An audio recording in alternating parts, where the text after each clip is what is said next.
I don't belong here. Brianna, Roger, they don't belong here. But yet here we are, all of us, because I loved you more than the life that I had.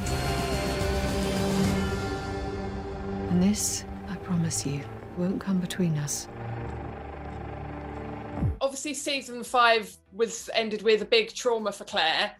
And I've seen the first couple of episodes of the new season. And what I really like about Outlander is we've not just glossed over it. You know, she's clearly dealing with something. Was that very difficult to kind of portray what she's going through? Well, I think it was really important. You know, I think even last season when we started talking about the attack and the rape and what that was going to be, we were already having conversations at that point about how important it was that we were going to show the aftermath and the recovery, and be able to have that conversation as part of the show as well. And, you know, our writers did a fantastic job, and they came up with this great premise about, you know, what would be the likelihood of what Claire would do in terms of having PTSD and how she would navigate her way through that. And what I loved is that we do see Claire unravel in a way that we've never seen before. And this kind of old coping mechanism that she's had of compartmentalizing everything and moving on, just doesn't serve her anymore. And it was really interesting to be able to explore her in a new way and be able to kind of just take her on this new journey, because you can't expect a character or somebody to go through something like that and for not to deeply, deeply shake them to their core, and which it did. And so, you know, we see her make some missteps on her recovery, and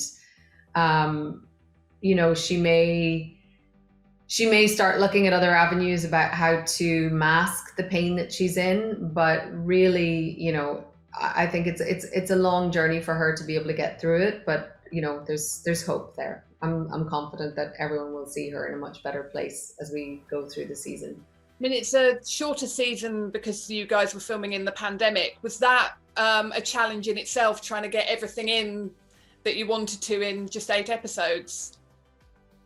Well, no, I don't feel like we compromised the show in any way by trying to squeeze stuff in. What we did do was we took the 4 episodes that we would have filmed, and we're now filming them at the beginning of season 7. So season 7 is going to be a 16-ep season. So I think in that way, we're still able to do Outlander in the way that we've always been able to do. You know, we definitely take our time. We allow the story to unfold.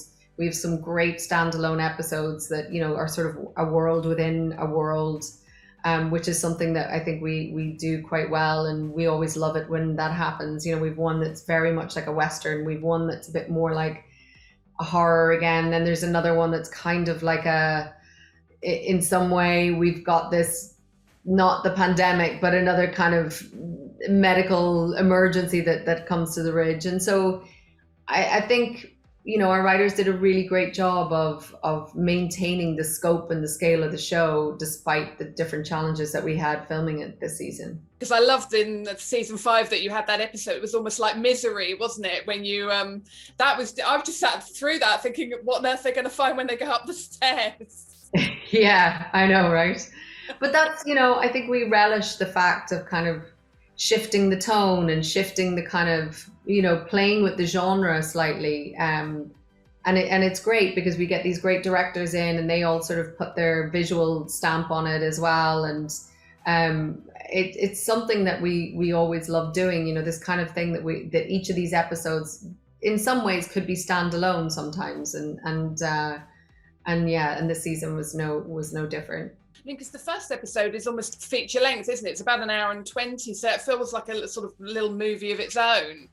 But I was just wondering, sort of like for the entire season, if there was anything that you can tell me about that was particularly challenging, sort of doing season 6 for you or for Claire. Well, I mean, I think the reason we've got some of these episodes are slightly extended is I think it's our little gift to the fans. You know, they've waited a very long time, and also because it's going to be truncated, we were like, okay, well, let's not feel like we have to edit everything down to the last degree. But There was a lot of really challenging material for Claire this season. I think part of her recovery is, we'll explore that much more in depth than the first two episodes. And there's one in particular where I think it all sort of comes to a head for her.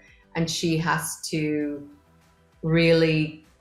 have a come to Jesus moment about where she's at and the fact that maybe she needs to look for help from the people around her because she can't carry this burden on her own. We have the Christies obviously have come to the Ridge, and they bring with them a lot of their own complications and their own secrets, I suppose, and that's going to have a huge impact on Claire and Jamie as well. And yeah, there's a lot of great stuff that's happening this season. I mean, are you going to be filming season 7 sort of in a couple of months? Is that when you're sort of due back in the spring? Are you looking forward to going back?